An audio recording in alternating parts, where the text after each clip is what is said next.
Cut all the way down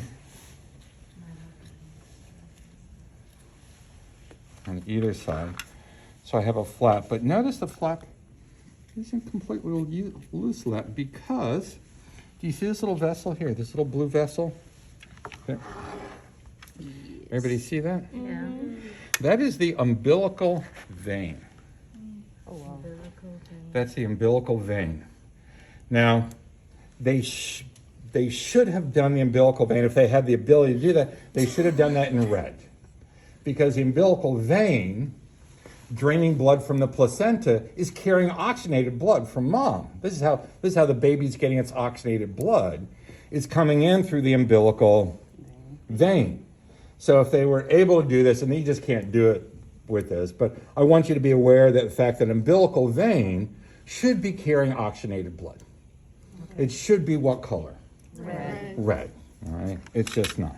Right. That's going to be on a practical, the final practical. No, but identifying what this structure is will be on it.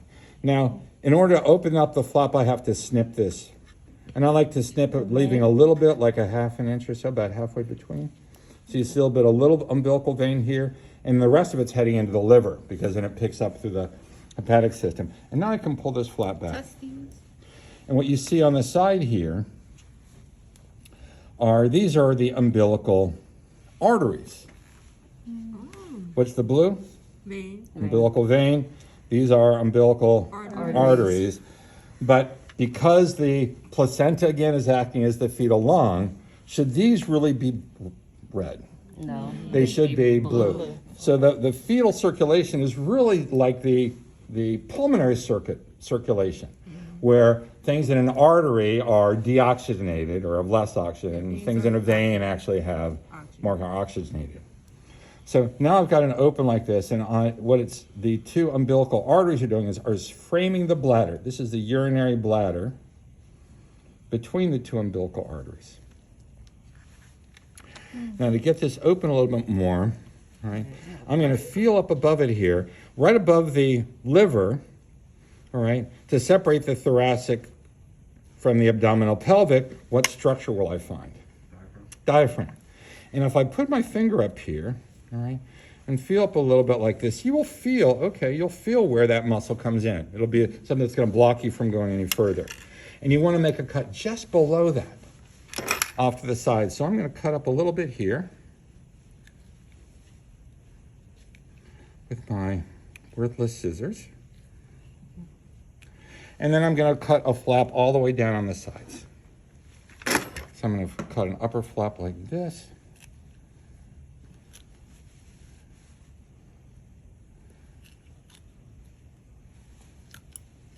And this is some of that coagulated, like from a poor dye injection blood. That's just latex. Did I get anybody with my scalpel? Not yet, but the day is still young. So now I've got a flap that's going to get in this way. And I'm going to do the same thing as close to the leg as I can down here. Because all you're cutting through here. Now I'm going to pull everything else out of the way so I'm not cutting anything important. And now I have a flap that looks like this on this side.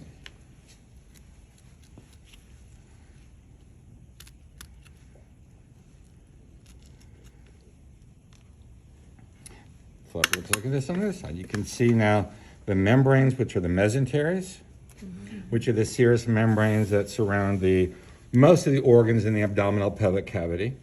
There are a few organs that are behind it that you'll find out as you do this. For example, if I pull this back over here, you will find the kidneys back here. Can you see the kidney? Yeah.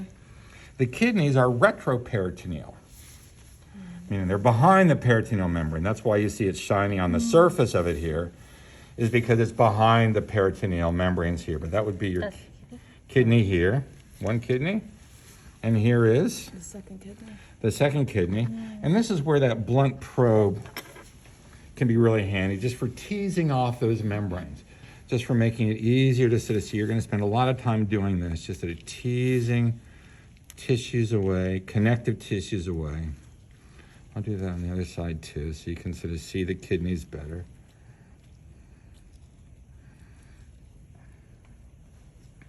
All right.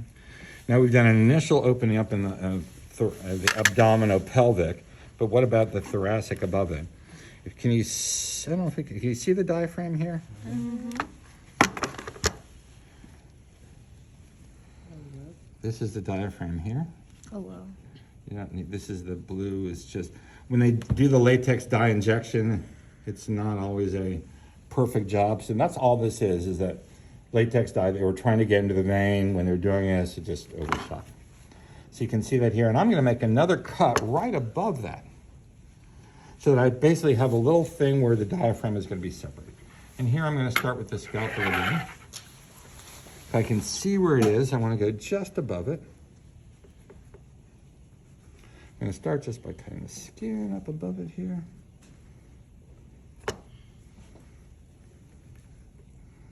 I don't want to cut too deep here because we got the heart right under it here. Don't want to risk cutting that too much. But in order to get through this, you're going to have to cut through bone. Cartilage. There we go.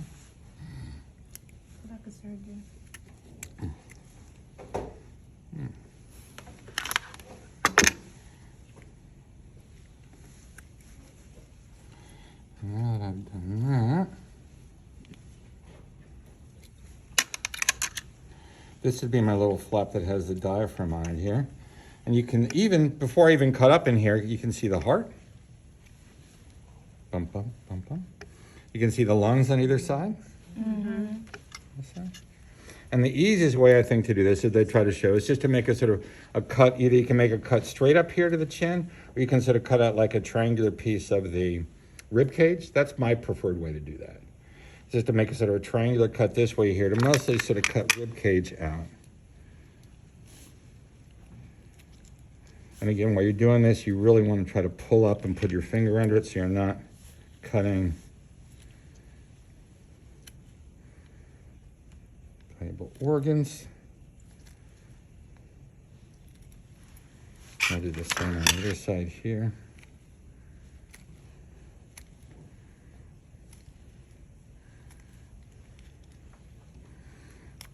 Now, as tempting as it's going to be, like, to nibble on these little pieces, they all go into the biohazard bag. None of this goes in the regular trash can, so all of this goes into biohazard. But now that I've done that, you can see the heart better in its pericardial cavity. You can see the pericardium still on top of it. Mm-hmm. And you can see the thymus gland. Here's the thymus, mushy thymus gland on top of it. It's going to be different from the thyroid, which is going to be a hard little round little nugget that's going to be up a little bit further. Thymus is mushy. And you can see the lungs on either side. Lungs over on this side here. See the lung over on this side here, pulled back a little bit. And now to get up into the chest, this is where you got to be a little more careful. Baby organs, but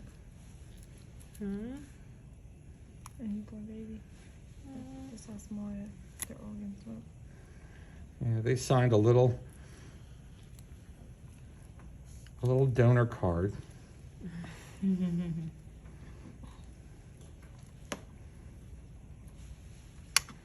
use a scalpel for this and tease this away.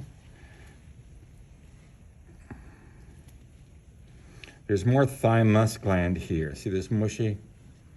Looking at that's more thymus gland there. But this little round nugget right there, that's the thyroid. And above it, the larynx. Okay. So you can see the larynx here.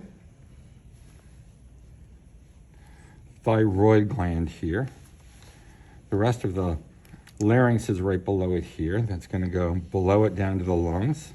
You can't see that really well. And behind that, which you can't see very well yet, would be the esophagus. Now the esophagus is going to come down into the stomach. Now the stomach is right below the liver. Pull the liver out of the way here. You can see the stomach. And the esophagus comes through, right, through a tiny little opening in, you can't see it because it goes through next to the liver, a tiny little opening in the diaphragm. And that tiny little opening in the diaphragm also helps to keep the contents of the stomach from coming up into the esophagus. You might have heard of some people that have acid reflux conditions, or a hernia, or what they call a hernial hiatus, hiatal hernia, is when that opening gets a little big and the upper part of the stomach starts to protrude up above it. And when that happens, then that constricture can no longer keep the contents of the stomach from getting up into the esophagus, and you start to irritate the esophagus with stomach acid, hence the heartburn. So most people have what's called a sliding one, where basically, depending on how much you've eaten, it gets pushed up and then slides back down. But it will go into the stomach. The stomach has this upper little gas collecting area that's called the fundus. It's that little bowl-shaped area on the top of it. There's a lot of glands in there that are producing acids.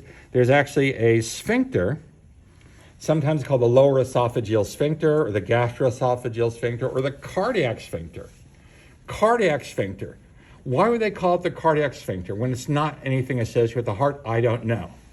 But they refer to this upper area of the stomach where the esophagus comes in as the cardia, like the heart of the stomach, right where the esophagus is, which is one reason they will call that the cardiac sphincter, right? Now, if I go to the very distal end of the stomach, who else has gloves on here? Somebody have gloves here? I want you to take it between your fingers here. Feel how thin or thick this is right there. This? Mm-hmm. Would you say that's thin or thick? Thin. Thin. Now move down until you get to this area right there, until you get to that. This? Mm-hmm. Thicker? A little thicker A little thicker. or a lot thicker? A lot thicker. This Right. is thin. That's thin. That thickened area here that you're all going to see, and you need to do this, you need to feel it with your fingers so you feel the difference. This is a sphincter inside of it that's going to regulate gastric emptying, all right? So this is a sphincter that's called the pyloric sphincter. This region is the pylorus, and this pyloric sphincter is going to be triggering gastric emptying, all right? Normally, every time your stomach goes through one of its churning motions, if you've got food in your stomach, you get about 3 churning motions a minute. Every time it goes through a churn, boom, it will squirt through a couple of teaspoons, if you're lucky, of chyme into the small intestine. So if I'm right below the pyloric sphincter, I'm now into the very early portion of my small intestine that's called the duodenum. The duodenum is the first of 3 sections of the small intestine. They call it duodenum, and it's called duodenum duodenum 2 and 10, because it's 12 inches. That's actually where the name duodenum came from its size in humans. It's about a foot. It's the smallest section. But they call it the mixing bowl because this is where we are mixing all the contents of the stomach coming down with all the digestive juices from the pancreas and from the liver via the gallbladder. And as I mentioned, by the time it leaves the duodenum, the chyme inside of it is no longer acidic, it's actually slightly basic because of all the alkaline juices produced by the pancreas. Now, there's no way in a situation like this where you can see where the duodenum ends and the middle section, the jejunum, begins. Histologically, you can see differences, all right? The duodenum is going to have mucus-secreting glands in its walls, all right, producing a heavy alkaline mucus. And it needs that because it needs to, at least early on, it needs to protect itself from all of that acid. By the time we get in the middle section, the jejunum, we don't need all those mucus-secreting duodenal glands here because it's alkaline, it doesn't need that protection. The jejunum is where almost everything gets absorbed. All the juices have been released in the duodenum. It's going to digest it, and then we absorb it in the in the jejunum. But the last half, actually more than the last half of it, it's like 17 or 18 feet of the small intestine, is the ileum. And the ileum is really more of a reserve area here. All right, normally you're going to absorb almost everything by the time it leaves the jejunum, but not at Thanksgiving. Thanksgiving, big meals, that's where you're going to want to have that ileum to take care of that excess. Now, Can you see this? This is part of large intestines. This is that part I was telling you about that's called the spiral colon. This is the spiral colon here. Can you see why they would call it a spiral colon? Yes. Which is that first part of the small, right below it. Can you see that cecum there? This is the cecum. I told you about all the membranes, the mesentery. This little pouch right here. That doesn't get longer. I thought me too. Huh. In some it will be a little bit longer than this. But you've got a good sized cecum, no shame.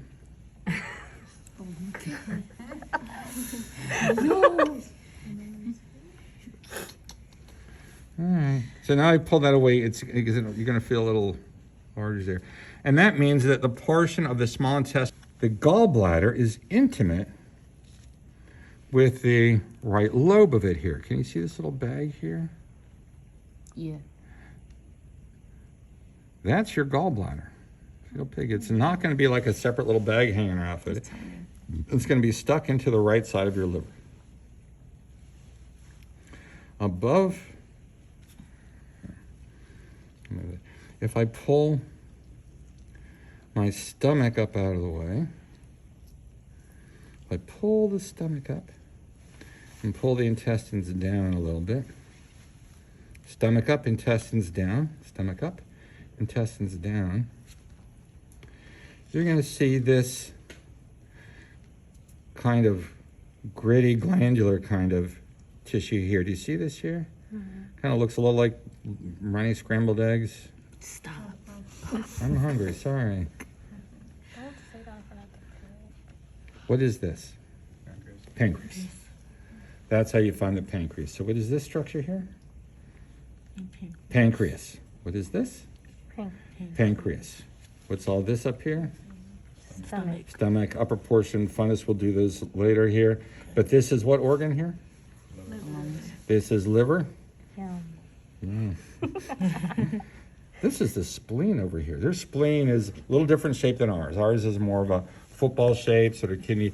Theirs is a long, little, slender thing here. But that is their spleen. Would it still have white pulp and red pulp? Yes. Yes.